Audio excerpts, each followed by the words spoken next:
Halo anak-anak kelas 3. Kita bertemu lagi di tema 3G Perkembangan Teknologi, sub tema 2 Perkembangan Teknologi Produksi Sandang, pembelajaran 1 Bahasa Indonesia, Matematika, SPDP, dan pembelajaran 2 Bahasa Indonesia, PPKN. Sebelum kita memulai pelajaran kita, mari kita mengucap syukur kepada Tuhan Yang Maha Esa atas segala berkat dan karunia yang telah kita terima darinya. Kemudian kita persiapkan diri kita dengan melengkapi buku tematik kita sebagai panduan kita untuk pembelajaran kali ini. Nah, anak-anak, selamat belajar. Pakaian yang kita gunakan ada berbagai jenis. Ada sweater, kaos, kemeja, celana, dan rok. Coba perhatikan pakaianmu. Apakah masing-masing pakaian dibuat dari bahan dasar yang sama atau berbeda? Nah, pada pembelajaran kali ini kita akan belajar bagaimana perkembangan teknologi produksi sandang. Ayo membaca. Bahan dasar pakaian. Pakaian merupakan kebutuhan utama manusia selain makanan dan tempat tinggal. Pakaian digunakan untuk melindungi tubuh dari kotoran, debu, udara panas, dan udara dingin. Berbagai jenis pakaian digunakan untuk fungsi yang berbeda-beda. Oleh karena itu, pakaian dibuat dengan bahan dasar yang berbeda. Jika udara panas, kita sebaiknya menggunakan kaos. Bahan dasar kaos adalah kain katun yang dibuat dari serat kapas. Bahan katun memiliki sifat dingin, sejuk, dan mudah menyerap keringat. Oleh karena itu, kaos cocok digunakan ketika udara panas. Jika udara dingin, sebaiknya menggunakan baju hangat seperti sweater. Sweater dibuat dari bahan wol yang berasal dari bulu domba. Bulu domba memiliki serat tebal dan mampu menghangatkan tubuh. Selain bahan wol dan katun, dikenal juga bahan sutra. Bahan sutra sangat halus dan mengkilat. Karena itu, bahan sutra banyak digunakan untuk membuat pakaian pesta. Bahan sutra berasal dari kepompong ulat sutra. Pakaian juga dapat melindungi tubuh dari air hujan. Contohnya, jas hujan. Jas hujan bersifat kedap air atau tidak tembus air. Berbeda dengan bahan wol dan katun yang berasal dari bahan alam, jas hujan berasal dari bahan sintetis. Jas hujan ada yang dibuat dari bahan plastik atau PVC atau bahan karet. Berdasarkan informasi pada bacaan bahan dasar pakaian, kita mendapatkan informasi yang dapat kita ketahui, seperti jenis bahan dasar pakaian, sifat bahan, dan dibuat dari bahan apa. Contohnya, bahan katun. Sifat bahannya adalah sejuk, adem, dingin, dan mampu menyerap keringat. Dibuat dari serat kapas. Kemudian ada bahan dasar wol. Sifat bahan dasar wol adalah tebal dan hangat. Dibuat dari bulu domba. Lalu ada bahan sutra. Sifat dari bahan sutra ini adalah halus dan mengkilat. Bahan sutra dibuat dari kepompong ulat sutra. Lalu ada bahan dasar plastik. Sifat dari bahan dasar plastik tidak menyerap air atau kedap air. Dibuat dari bahan sintetis atau PVC atau karet. Selanjutnya kita akan belajar bagaimana cara untuk menentukan informasi-informasi dari setiap paragraf. Dari bacaan bahan dasar pakaian, kita mendapatkan informasi. Kemudian informasi itu kita coba susun ke dalam suatu peta konsep, di mana setiap paragraf kita ambil satu informasi yang menurut kita penting ya anak-anak. Ayo menulis. Apa isi informasi bacaan tersebut? Tulislah isi informasi yang ada pada masing-masing paragraf bacaan. Buatlah dalam bentuk peta konsep. Informasi yang kita dapatkan dari paragraf 1 adalah pakaian digunakan untuk melindungi tubuh dari kotoran, debu, udara, panas, dan udara dingin. Kemudian pada paragraf 2, kita mendapatkan informasi bahan dasar kaos adalah kain katun yang dibuat dari serat kapas. Paragraf 3, sweater dibuat dari bahan wol yang berasal dari bulu domba.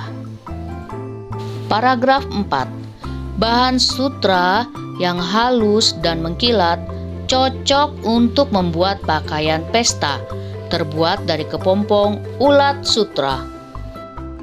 Paragraf 5, jas hujan bersifat kedap air atau tidak tembus air.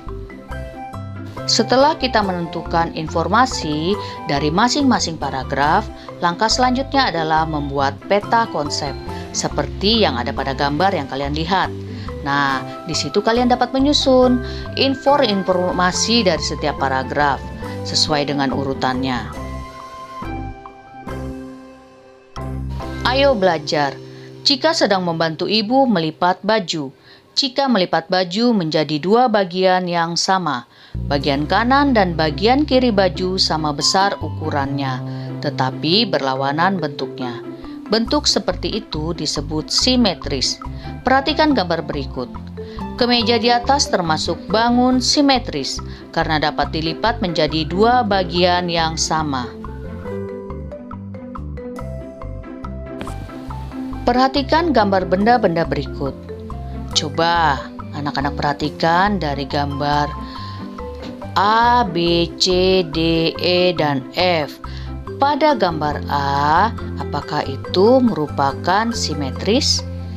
Bagaimana dengan B, C, D, E, dan F? Manakah dari gambar-gambar tersebut yang merupakan simetris?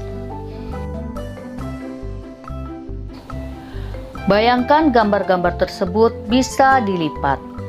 Bagaimanakah bentuk-bentuk hasil lipatannya? Andaikan gambar A, B, dan C dilipat menurut garis putus-putus, maka akan didapatkan hasil lipatan yang tepat saling menutupi. Bangun A, B, dan C disebut bangun yang memiliki simetri lipat, atau disebut juga bangun yang simetris. Garis putus-putus yang membagi gambar tersebut disebut sumbu simetri. Sebaliknya, andaikan gambar D, E, dan F dilipat menurut garis putus-putus, tidak akan didapatkan hasil lipatan yang tepat saling menutupi. Bangun D, E, dan F disebut bangun yang tidak memiliki simetri lipat atau bangun yang tidak simetris. Ayo membaca. Tari Patenung. Patenung merupakan tari tradisional dari Sulawesi Selatan. Tari Patenung berasal dari Toraja, Sulawesi Selatan. Tari Patenung menggambarkan perempuan yang sedang menenun benang menjadi kain. Tari Patenung menggambarkan wanita Bugis dari Sulawesi Selatan yang sedang menenun. Gerakan tari Patenung melambangkan kesabaran dan ketekunan perempuan Bugis dalam menenun benang sehelai demi sehelai ke alat tenun hingga menjadi kain sarung. Penari Patenung menggunakan pakaian adat khas Sulawesi Selatan yaitu berupa baju bodo panjang, lipak sabe atau sarung, curak lakbah, serta hiasan kepala dan kalung. Adapun properti yang digunakan berupa sarung lempar. Ayo mengamati.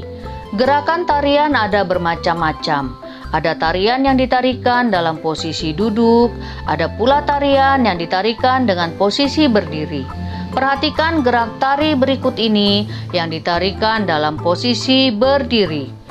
Gerakan tarian pendek dengan irama lagu Pelangi-Pelangi. Syair, Pelangi-pelangi, alangkah indahmu. Gerakan 1. Kaki kiri jinjit di samping kaki kanan. Kedua tangan ke atas diayun ke samping kanan. Gerakan 2. Kaki kanan jinjit di samping kaki kiri. Kedua tangan ke atas diayun ke samping kiri. Gerakan 1 dan gerakan 2 dilakukan bergantian. Syair. Merah, kuning, hijau di langit yang biru. Gerakan 3. Kaki kiri jinjit di samping kaki kanan. Kedua tangan diayun ke samping kanan setinggi bahu. Gerakan 4. Kaki kanan jinjit di samping kaki kiri. Kedua tangan diayun ke samping kiri setinggi bahu. Gerakan 3 dan 4 dilakukan bergantian. Syair. Pelukismu agung, siapa gerangan. Gerakan 5. Kaki kiri ke depan, kaki kanan di tempat. Kedua tangan ke depan setinggi bahu, kepala digeleng ke kanan. Gerakan 6. Kaki kanan ke depan, kaki kiri di tempat. Kedua tangan tetap di depan setinggi bahu, kepala digeleng ke kiri. Gerakan 5 dan 6 dilakukan bergantian. Syair. Pelangi-pelangi ciptaan Tuhan. Gerakan seperti gerakan 1 dan 2.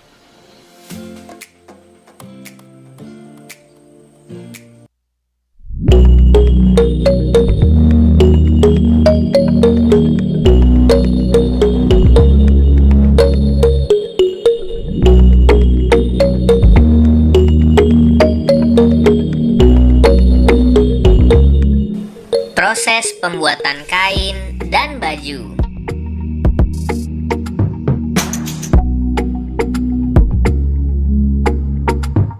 Hai, apa kabar? Semoga kalian semua selalu dalam keadaan sehat dan bersemangat untuk belajar ya. Bertemu lagi di channel Pustaka Rama. Kali ini kita akan mempelajari tentang proses pembuatan kain dan baju. Ayo kita simak penjelasannya.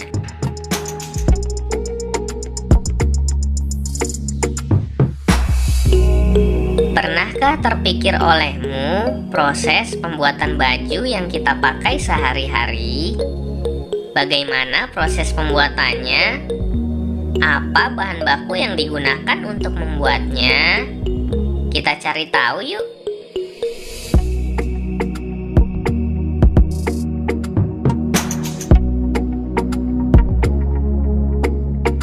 Sebagian besar pakaian yang kita kenakan berasal dari benang yang ditenun.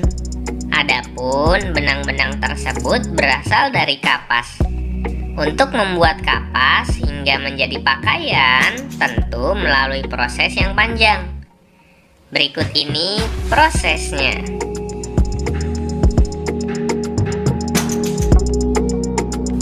Proses pembuatan baju. Proses pembuatan baju meliputi pemetikan kapas pada pohon kapas, pemintalan untuk menghasilkan benang, penenunan untuk menghasilkan kain, membuat pola pada kain, menjahit, hingga menghasilkan baju yang dapat digunakan.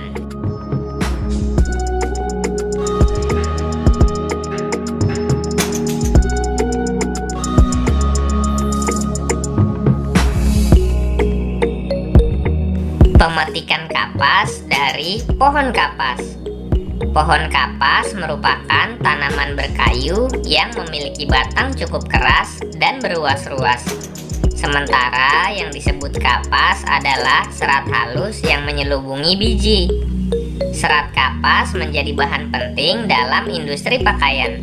Untuk dibuat menjadi pakaian, kapas yang diambil dari pohon kapas kemudian dijemur di bawah sinar matahari.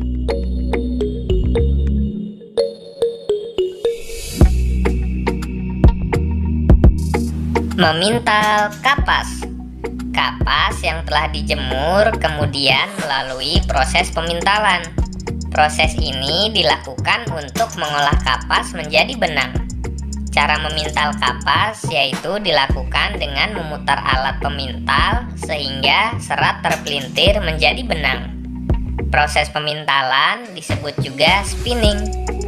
Pemintalan kapas memerlukan ketekunan, ketelitian, dan waktu yang cukup lama.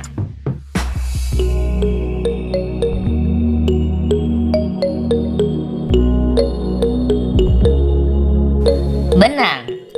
Kapas yang telah melalui proses pemintalan maka akan menghasilkan benang.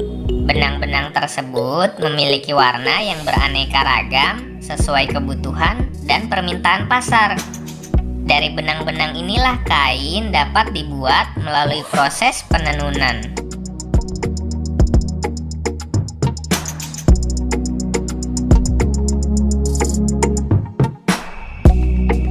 Menenun kain. Benang kemudian ditenun. Menenun adalah proses pembuatan kain dari persilangan benang dengan cara memasuk-masukkan benang secara melintang menggunakan alat tenun. Berdasarkan teknologi yang digunakan, alat tenun dikelompokkan menjadi dua jenis, yaitu alat tenun tradisional dan alat tenun modern. Alat tenun tradisional disebut gedokan, yang dipakai untuk menenun dengan tangan manusia. Sementara alat tenun modern memanfaatkan tenaga mesin yang dilengkapi motor penggerak.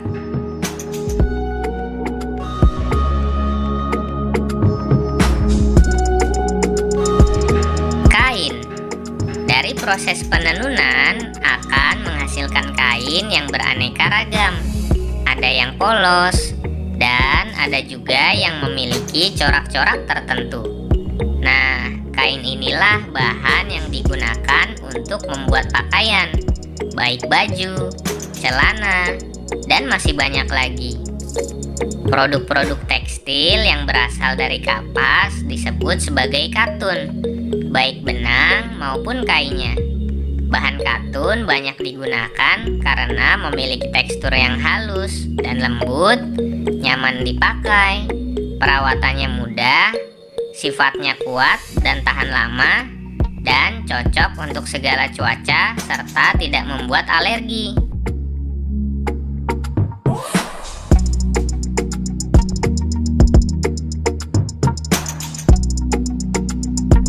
Membuat pola baju. Kain yang sudah jadi kemudian dibawa ke penjahit untuk dibuatkan pola sesuai model dan ukuran yang diinginkan. Setelah pola dibuat, selanjutnya kain dipotong sesuai pola tersebut.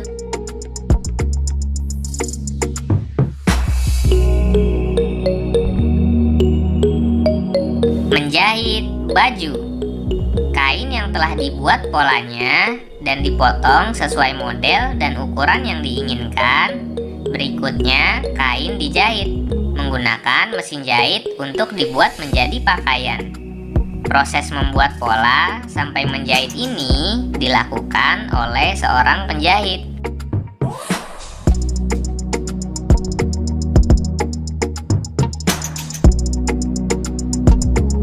Baju. Hasil akhir dari proses-proses yang telah dilalui tadi menghasilkan baju yang siap untuk digunakan.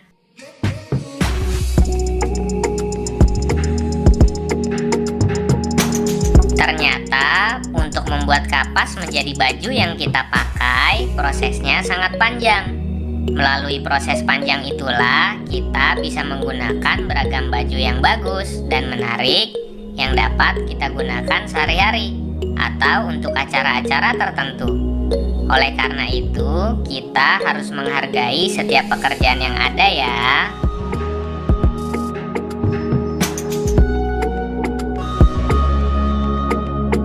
Sampai di sini penjelasan tentang proses pembuatan kain dan baju. Semoga informasinya bermanfaat ya.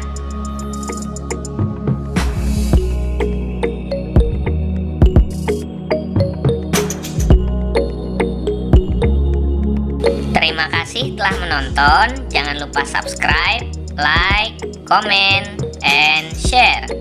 Tekan juga tombol loncengnya agar kalian tidak tertinggal untuk menyaksikan video-video terbaru dari kami.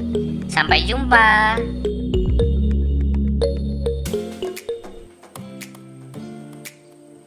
Ayo mengamati. Perhatikan gambar berikut. Gambar A dan B adalah gambar proses memintal benang dan alat pintal benang. Ini merupakan alat tradisional. Dengan alat pemintal benang, manusia membuat pakaian secara tradisional.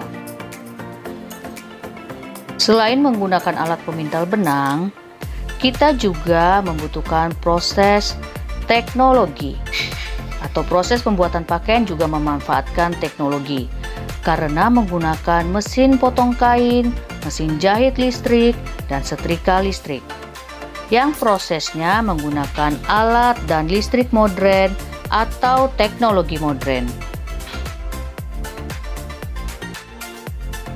Ayo membaca. Pengolahan bahan sandang. Pakaian dibuat dari berbagai jenis bahan, diantaranya dari kapas, bulu domba, dan kepompong ulat sutra. Bahan dasar tersebut berasal dari alam yang harus diolah terlebih dahulu sehingga dapat dimanfaatkan sebagai bahan untuk membuat pakaian. Pengolahan bahan dasar mengalami perkembangan dari cara tradisional menjadi cara modern. Cara tradisional dilakukan menggunakan tenaga manusia, sedangkan cara modern sudah menggunakan teknologi mesin. Sejak zaman dahulu, manusia menggunakan pakaian. Dahulu pakaian dibuat dari dedaunan, pelepah kayu, atau kulit binatang yang diolah secara sederhana. Dedaunan, pelepah kayu, dan kulit binatang dibersihkan terlebih dahulu, kemudian dikeringkan. Pemakaiannya pun masih sederhana, hanya diikat dengan tali. Pengolahan bahan sandang berkembang lebih maju, yaitu dengan memintal serat-serat kapas, bulu domba, atau serat kepompong ulat sutra menjadi untayan benang. Gulungan benang yang diperoleh kemudian ditenun dengan alat tenun menjadi sehelai kain. Kain akan dijahit menjadi sebuah pakaian. Proses pengolahan bahan sandang tersebut masih dilakukan dengan tangan. Saat ini, perkembangan pengolahan bahan sandang sudah sangat maju. Pengolahan bahan sandang dilakukan secara modern dengan menggunakan mesin, mulai dari proses pemintalan benang, penenunan menjadi kain, hingga proses jahit menjadi pakaian telah menggunakan mesin. Kebutuhan manusia yang semakin meningkat juga mendorong manusia untuk menciptakan teknologi yang dapat meningkatkan mutu dan jenis bahan pakaian. Saat ini manusia tidak hanya mengandalkan serat-serat alami untuk membuat bahan pakaian, tetapi dapat juga membuat serat-serat sintetis seperti benang rayon dan PVC. Perkembangan pengolahan sandang sangat membantu manusia. Dengan menguasai ilmu pengetahuan, manusia dapat menciptakan teknologi baru yang memudahkan pekerjaan manusia. Oleh karena itu, kita harus terus belajar untuk menambah ilmu. Ilmu yang kita miliki akan membantu kita menciptakan kehidupan yang lebih baik. Ayo belajar. Dalam proses pembuatan pakaian, ternyata melibatkan banyak jenis pekerjaan. Contohnya dalam proses pembuatan baju kaos, jenis pekerjaan yang terlibat antara lain petani kapas, pengepul kapas, pemintal serat kapas, penenun kain, penjahit, dan penjual baju. Masing-masing pekerjaan tersebut memiliki peranan yang berbeda dalam pembuatan pakaian. Jika salah satu pekerjaan itu tidak ada, maka proses produksi pakaian menjadi terhambat. Oleh karena itu, keragaman jenis pekerjaan merupakan suatu hal yang patut kita syukuri. Dengan berbagai pekerjaan tersebut, kita dapat memenuhi kebutuhan kita akan pakaian. Keragaman pekerjaan yang ada di masyarakat sangat bermanfaat bagi kehidupan manusia. Masing-masing pekerjaan menyediakan produk yang dapat memenuhi kebutuhan manusia. Oleh karena itu, keragaman pekerjaan di masyarakat harus kita hargai. Tugas Bahasa Indonesia di Google Classroom.